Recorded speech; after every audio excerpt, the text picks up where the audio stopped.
We begin with the FBI conducting a planned search of President Biden's Rehoboth beach house. The 3.5-hour search found no additional classified material, but agents did take some of his handwritten notes for further review.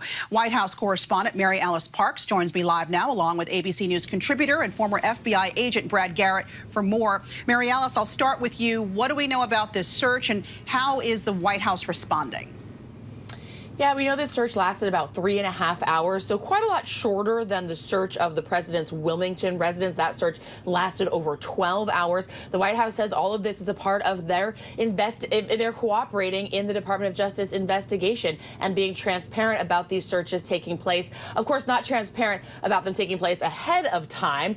We learned about this search yesterday while it was ongoing, and it was according to the president's personal lawyers that no additional classified documents were found in the Rehoboth beach house.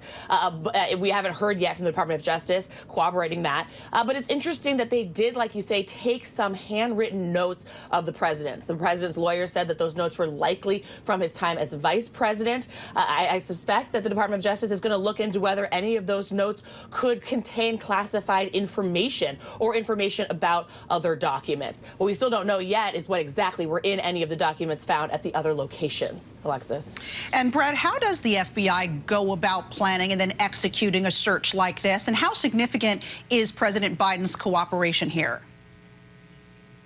Well, first of all, the search is a fairly routine procedure. In other words, this is a document search.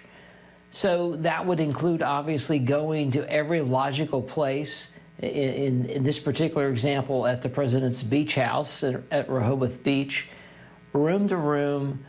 Where are places that things maybe are stored in attics, garages, every filing cabinet, every desk, any place logically that you could keep documents or paperwork that they need to take a look at. So, the idea that the president appears to be completely open about this and probably even gave them some directions. Look, there may be things stored in not obvious places, and here are some possibilities, and maybe also had his staff talk to them, since they probably were the ones who placed these documents at the beach house and other places.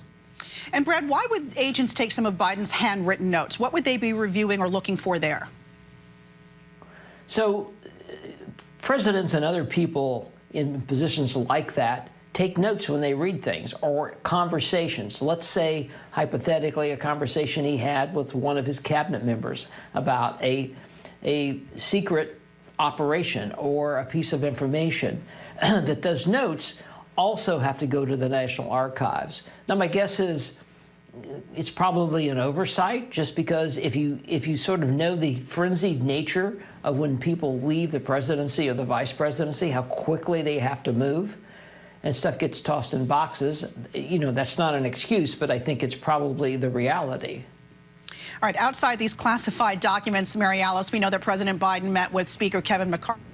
Standoff over raising the debt ceiling. Any indication that progress is being made? Well, progress in that both sides are sounding optimistic and hopeful. Speaker McCarthy came out here yesterday after the meeting and said that he thought the meeting went better than he expected. He felt good about the conversation, felt good about the idea of reaching some deal. Of course, the White House has said that they don't want to make any deal. They don't think that the debt ceiling, raising the debt ceiling, should be up for negotiation at all. But both sides, at least talking at this point, sounding pretty friendly, sounding like they are working towards something, but we don't have any evidence, and we haven't heard from either side that there were plans shared or details shared that would lead to specifics around a deal, but at least both sides at this point sounding optimistic. All right, well, at least that's a positive note. Mary Alice Parks, Brad Garrett, thank you. Hi, everyone. George Stephanopoulos here. Thanks for checking out the ABC News YouTube channel. If you'd like to get more videos, show highlights, and watch live event coverage, click on the right over here to subscribe to our channel, and don't forget to download the ABC News app for breaking news alerts. Thanks for watching.